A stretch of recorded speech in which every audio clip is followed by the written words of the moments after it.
কি করতে পারে? উপদেশ দেওয়া যেতে পারে। এই উপদেশ যদি দেন লাআল্লাহুম ইয়াত্তাকুন, তাহলে তারা হয়তো সতর্ক হতে পারত। এই উপদেশের চারটি পর্যায়। কত পর্যায়?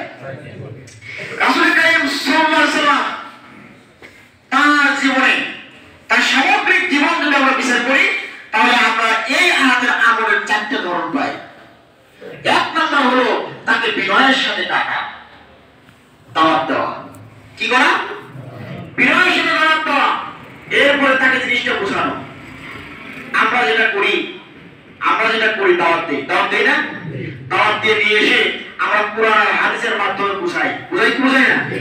তাফসীর কোরআন দিয়ে আলোচনা করি, এগুলো করি। রাসূল কারীম সাল্লাল্লাহু আলাইহি ওয়াসাল্লাম ঠিক এই কাজগুলো করতেন। দাওয়াতুল আহকামে মানুষকে দাওয়াত দিয়ে ঘরে নিয়ে শেখাতেন। 3 নম্বর যেটা করতেন সেটা হলো এই সমস্ত মানুষকে একত্রিত করে আল্লাহ সুবহানাহু ওয়া তাআলার বিধানগুলোকে সমাজে প্রতিষ্ঠিত করে মানুষ দ্বারা পরিচালিত যে নিয়মগুলো, এগুলোকে তিনি ঘটিয়ে দিতেন। এখন আমরা এই সমাজের এই দোষ ত্রুটিগুলো কি হটাতে পারছি না। আমাদের এই জায়গায় একটু দুর্বলতা। এটা কেন? এই দুর্বলতা থাকার কারণ হলো আমাদের ওই দুটো দুর্বলতা থাকার কারণে। সমাজ থেকে এগুলো কিভাবে সরাবো?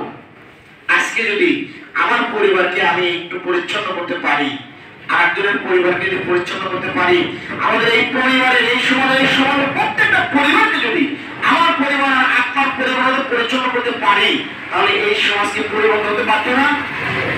তারপরে আমাদের টার্গেট করে কাজ করতে হবে। গতানুগতিক কাজ করলে হবে না। আমরা যদি যে লোকটা মানুষ এখানে আত্মবিশ্বাস, এই লোকগুলো যদি পরিচালতে আমরা দায়িত্ব নিয়ে আমরা আমাদের পরিবারকে ঠিক করবো আর আরেকজন মানুষের পরিবারকে ঠিক করাবো, এই পরিবর্তন হতে দেরি লাগবে না। এর মানে আমরা নিজেরাই পরিবর্তন হতে পারি না। উপদেশ দিয়ে পরিবর্তন করতে হবে এরকম না। উপদেশের 4টে পর্যায় বললাম। 3 নম্বর পর্যায় আমাদের এই সমাজ সংস্কার, যা আমাদের কর্মসূচি আছে নাই? আছে। সমাজ সংস্কার বলতে আমরা জানাজা নামাজ বুঝি, সমাজ সেবা।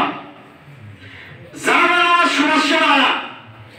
মরা মানুষের কাছে যখন আপনি যান দোয়া করার জন্য, সমাজের কি সেবা হলো? এটা আপনি দুটো সব পেয়েছেন। সমাজের কোনো সেবা হয়নি। এই জীবিত মানুষের কর্ম করার মাধ্যমে সমাজের সেবা করতে হবে।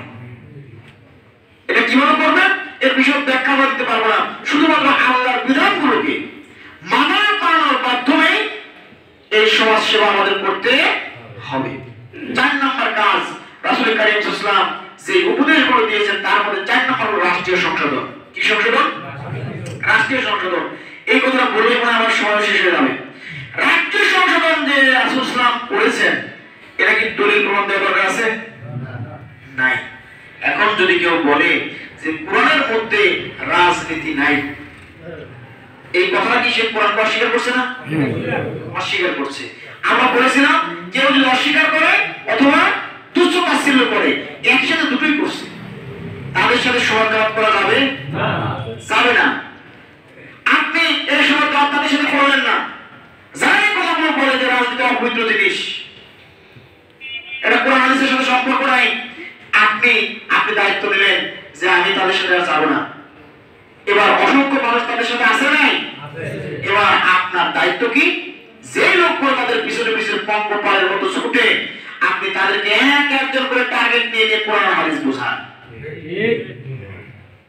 কোরআন হাদিস বুঝায় আমাদের বাংলাদেশের গতানুগতিক সিস্টেমের মাধ্যমে যে পদ্ধতিতে আমরা রাষ্ট্রীয় সংশোধন করতে পারবো, সেই পদ্ধতিতে আমাদের জনমত গ্রহণ করতে হবে। তাকে বুঝান। আল্লাহ সুবহানাহু ওয়া তাআলা বলেন, মাই ইয়াশফা শাফাআতান হাসানাতান ফালাহু নাসিবুম মিনহু। কোন মানুষ যদি ভালো কাজে সহযোগিতা করে, সুপারিশ করে, তাহলে তার একটা অংশ সে পাবে। ওয়া ইয়াশফা শাফাআতান সাইয়্যাতান, আর কোন মানুষ যদি খারাপ কোন কাজে, অন্যায় কোন কাজে সুপারিশ করে, ফালাহু কিফলুম মিনহু, তার একটা অংশ সে পাবে। সম্মানিত ভাই আমার, আমাদের যে ভাইগুলো তাদের সাথে চলছে, তাদের কি চলতে দেওয়া যাবে? চলতে দেওয়া যাবে না। তাদের জন্য আল্লাহ সুবহানাহু ওয়া তাআলা এই উপদেশের ব্যবস্থা করেছেন। তাদেরকে আপনি উপদেশ দেন। সেই লোকগুলো এই কাজগুলো করেছে, ঈমান থাকে? তাদের সমর্থন যদি কেউ করে, ঈমান থাকে? ঈমান থাকে না। আমি প্রথমে যেটা বলেছিলাম যে আমরা বুঝে না বুঝে আমরা কুফরি করছি, আমরা তুচ্ছ-তাচ্ছিল্য করছি। এবার আমাদের দায়িত্ব কি? এই লোকগুলোকে চিহ্নিত করে তাদেরকে একটা একটা করে উপদেশের মাধ্যমে ফিরিয়ে আনতে হবে। যদি ফিরিয়ে আনতে না পারি, কিয়ামতের ময়দানে আমাদেরকে ধরা হবে না। তবে রাসূল কারীম সাল্লাল্লাহু আলাইহি ওয়াসাল্লাম একটা হাদিস আছে, কুল্লুকুম রাইন ওয়া কুল্লুকুম মাসউলুন আন রাইয়াতিহি।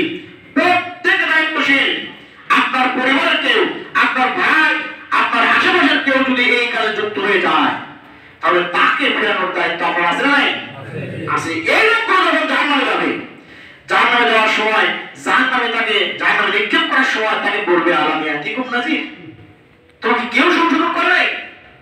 এই কাজ করে জাহান্নামের পথ, এটা যে কুফরের পথ, এটা যে তুচ্ছ-তাচ্ছিল্যের পথ, কেউ শিখে তোমাকে সতর্ক করে নাই?